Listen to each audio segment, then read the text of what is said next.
أنا أقرأ برواية حفص عن الإمام عاصم الكوفي من طريق أبي محمد عبيد بن صباح من كتاب الشاطبية.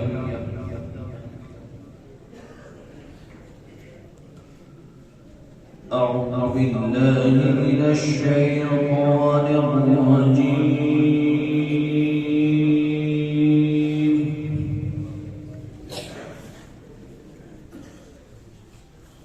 بسم الله الرحمن الرحيم.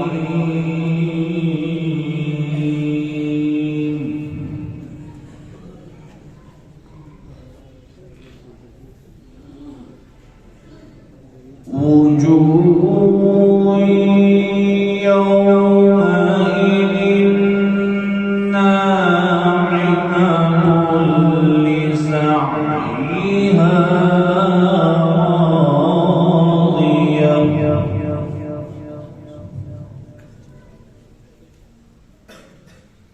في جنة عالية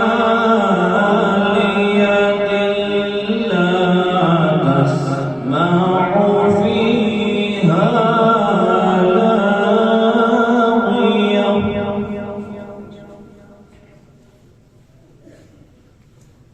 فيها عين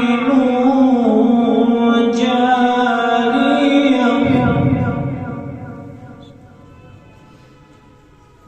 فيها سرر مرفوعة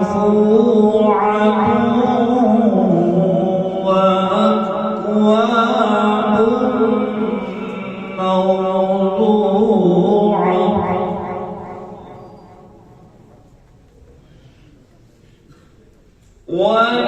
ونمارق مصفوفة وزرابي مبثوثة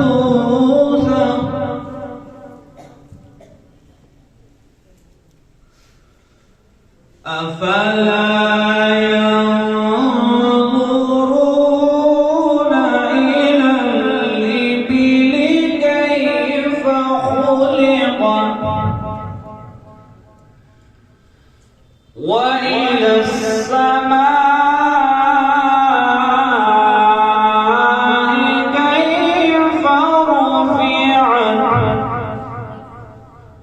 وإلى الجبال كيف نصبت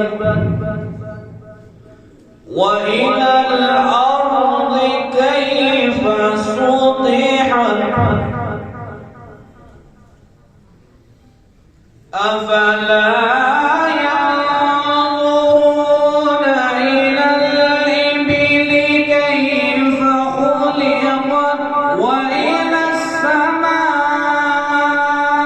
كيف رفعت وإلى الجبال كيف نصبت وإلى الأرض كيف سطحت.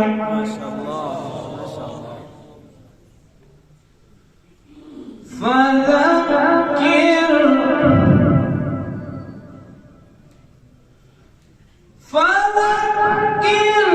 إنما أنت مذكر لست عليهم بمسيطر إلا من